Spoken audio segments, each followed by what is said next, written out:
Willkommen zurück bei Wall Street Story TV. Ich freue mich wieder, den lieben Dominik an meiner Seite begrüßen zu dürfen. Ich freue mich ebenfalls wieder dabei zu sein. Sehr geil, heute mit einem hochspannenden Thema. Ich glaube, das ist ein Thema, was sehr, sehr vielen Leuten auch so ein bisschen auf dem Herzen liegt. Und zwar, wie würden wir nochmal oder was würden wir machen, wenn wir nochmal bei Null starten müssten?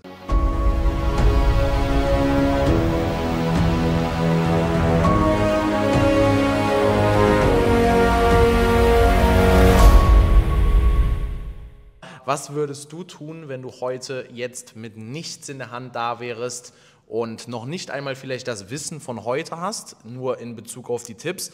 Was würdest du machen, wenn du heute nichts mehr hättest? Ich sag dir ganz ehrlich, also ich würde wahrscheinlich gar nichts anders machen. Das ist jetzt so diese läppische Antwort. Aber es ist halt so, weil guck mal, ich sehe mich jetzt eigentlich als glücklichste Version, die ich jemals war. Und ich weiß jetzt auch nicht mehr, wie es noch krasser sein könnte. Und dann denke ich mir halt so, klar will man im Nachhinein immer sagen, das waren schlechte Erfahrungen und das würde ich so ein bisschen ausblenden und hier und da. Und sicherlich habe ich auch einige dumme Sachen gemacht, auf die ich jetzt gleich auch mal gerne zu sprechen komme. Aber so im Großen und Ganzen wäre ich halt nicht hier und wäre nicht die Person, die ich bin, wenn halt das nicht passiert wäre. Mega. Und das denke ich mir halt bei so vielen Sachen, dann denke ich mir halt auch so, auch jetzt so im laufenden Tagesgeschäft, im Alltag, es passieren immer wieder Sachen, wo ich mir einfach denke, dumm, weißt du, einfach dumm gemacht, aber dann denke ich mir halt auch gleichzeitig so, pass auf, nächste Woche bist du mit Sicherheit auch genauso glücklich, wenn nicht sogar noch glücklicher, also zählt dieses einzelne Phänomen komplett dazu. Safe, aber jetzt kennt dich ja noch nicht jeder, das heißt, selbst wenn du jetzt sagst, ich würde alles nochmal genau so machen, wie hast du es denn dann damals gemacht? Dann fragen wir doch gerne mal so. Das ist geil. Also guck mal, ich habe, um so ein bisschen weiter auszuholen, aber ich versuche das trotzdem kurz zu halten, ich bin ja damals zur Schule gegangen, habe dann nach dem Abi, jetzt fange ich schon an. Nach dem Abitur einfach händeringend quasi danach gesucht, was kann ich machen, um möglichst viel Geld zu verdienen. Weil das war für mich damals so wichtig und dann wollte ich erst Medizin studieren, habe dann mich auch beworben über Hochschulstart.de, dann war ich auf auf Europareise mit meinen Freunden, habe dann vergessen, mein Zeugnis dahin zu schicken, richtig dumme Aktion. Auf jeden Fall bin ich dann in den Bundesfreiwilligendienst gelandet, habe dann Chemie studiert, weil die Chemiebranche auf Platz 6 der bestbezahlten Branchen waren und alle anderen haben mir halt nicht zugesagt. Und das waren so Sachen, da würde ich vielleicht heutzutage halt sagen, es war gut, dass ich es gemacht habe, es war gut, dass ich studiert habe, weil das halt auch viel mit Selbstreflexion, Selbstmanagement, Zeitmanagement, Disziplin vor allem auch. Genau. Ich wusste halt dann aber auch, was ich nicht will. Das heißt, ohne diesen Schmerz, den ich hatte, und ich musste mir den Hintern unnormal aufreißen für die Uni, weil ich halt nicht der Hellste bin, einfach von Gott gesegnet. Ich musste wirklich viel reinhauen.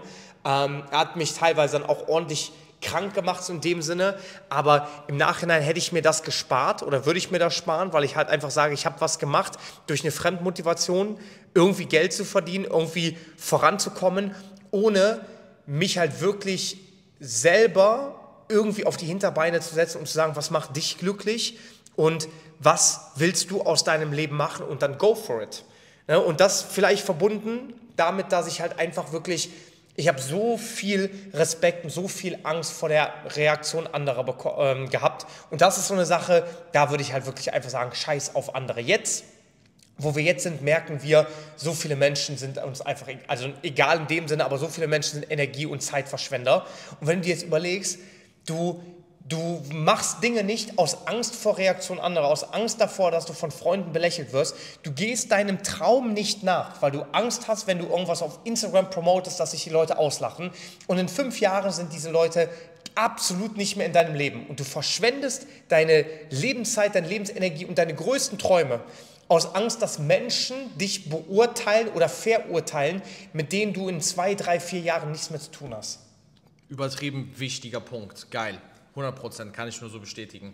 Das Ding ist, jetzt möchte ich vielleicht einmal ein bisschen ins andere Thema, gleiches Thema, aber andere Strukturation, ist das richtig? Ich glaube Strukturierung, aber Strukturation kannst du auch sagen. Hat sich einfach in dem Moment besser angehört und besser angefühlt. Dem seine Struktur. Sehr gut. Und zwar möchte ich hier auf den Weg geben, so einen 4-Schritte-Plan, den ich schon ein paar Mal erwähnt habe, aber vielleicht noch nicht so ausführlich, will ich kurz darauf eingehen, wie ich es machen würde, wenn ich bei Null starten würde. Und zwar relativ simpel. Zunächst einmal muss ich mir natürlich klar sein, was sind eigentlich die Ziele in meinem Leben. Wenn ich das weiß, kann ich dann schauen, welche Branche stimmt überein mit den Zielen, die ich habe. Ja, das heißt, wenn ich jetzt zum Beispiel sage, ey, ich will Multimillionär werden, nicht böse gemeint, aber dann ist halt vielleicht so ein Putzjob nicht das Richtige für mich, es sei denn, ich skaliere das dann irgendwann zu einer Company und so weiter. Aber es gibt natürlich Branchen, in denen ist einfach mehr drin und es gibt Branchen, in denen ist einfach weniger drin. Das heißt, mein Start wäre so, wenn ich heute nichts hätte, ich würde erstmal schauen,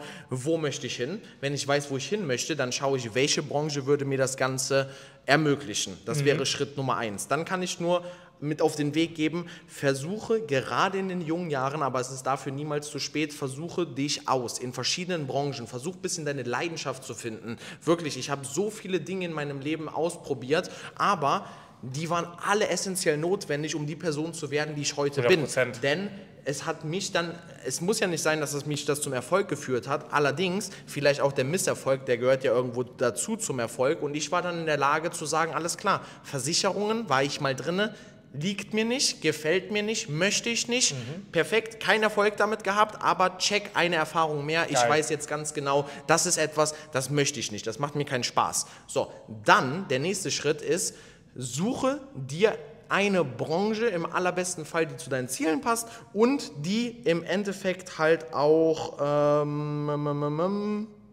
Moin, komplett den Faden verloren, aber ich habe hier irgendwo stehen.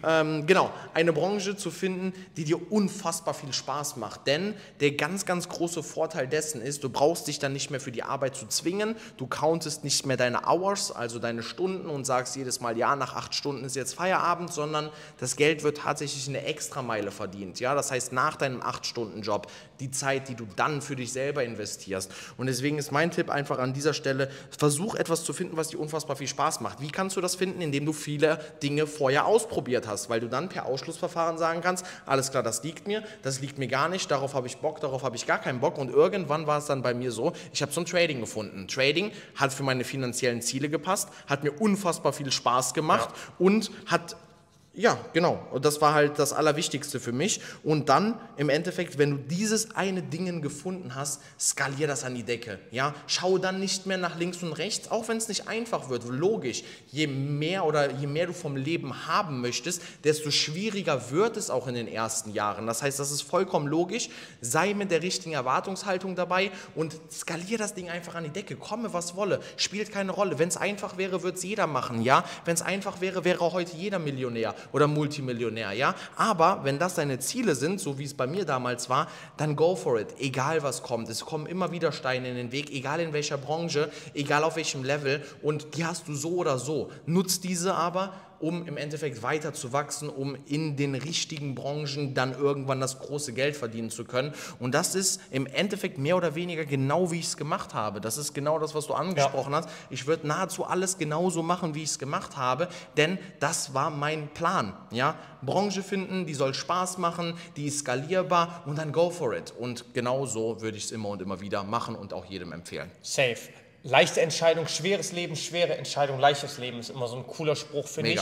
Das Ding ist halt einfach, dir muss halt auch bewusst sein, das Leben ist nicht halt immer Ponyhof und du kannst eine Branche finden, die dir Spaß macht, aber auch da werden die Momente kommen, da wirst du an dein Äußerstes gebracht, aber da zieh durch und das ist eine Sache, wenn ich nochmal neu anfangen müsste, ich wäre viel besessener, mir wäre viel mehr vorher klar gewesen, dass du halt einfach durchziehen musst und halt wirklich auch, wie du sagst, nicht so viel nach links und nach rechts gucken, nicht so viel nach, heute fühle ich mich nicht danach und so weiter, go for it, zieh durch und vor allem nicht auf Kosten anderer, also jetzt nicht einfach zu sagen, ich muss andere Menschen ausnehmen, um an mein Ziel zu kommen. Das ist so dieses Disrespectful, das ist so ein Level, das finde ich geht einfach gar nicht. So die Leute, die ja sagen, ja, du musst auf dich gucken und du musst vorankommen, dass du sogar in Kauf nimmst, dass du andere Leute schadest. Nein, das ist scheiße.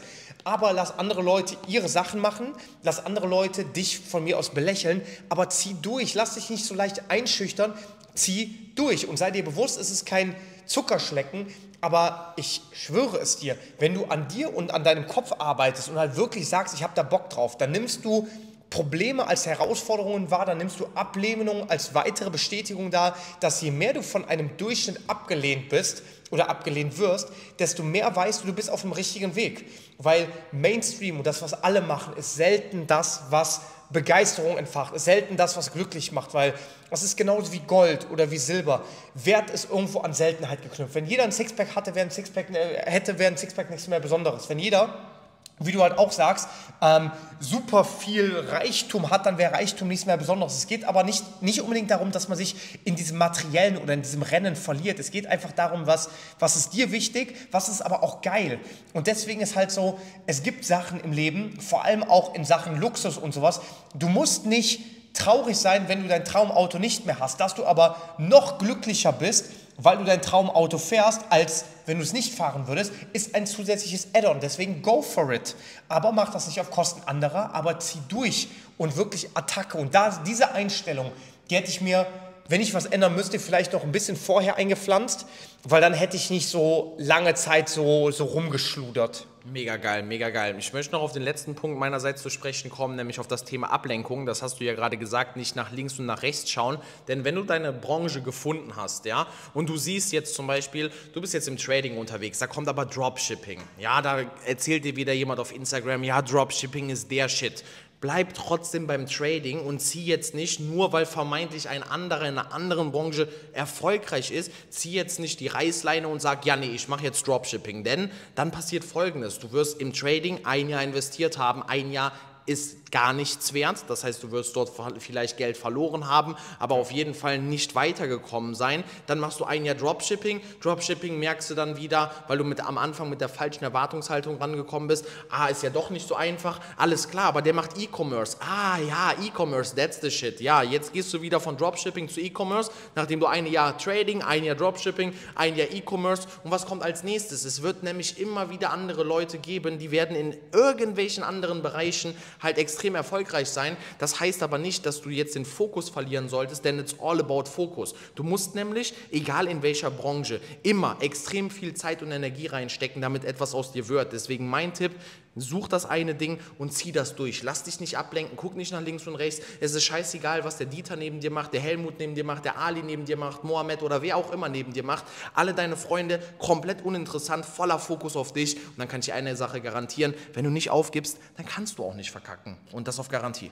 Ja, und ich würde sagen, hast du noch wichtige Punkte? Ich würde sagen, ich bin fertig. Ja, das war ein geiler Abschluss. Dementsprechend zieh durch. Nicht so viel nach links und nach rechts gucken, nicht so viel mit hätte, könnte, wäre. Es gibt nichts, was du bereuen musst. Alles ist eine Lektion, aus der du lernen kannst, aber nutze sie auch, mach verdammt doch mal weiter. Ganz liebe Grüße, dein Watch Story TV. Bis bald. Ciao, ciao.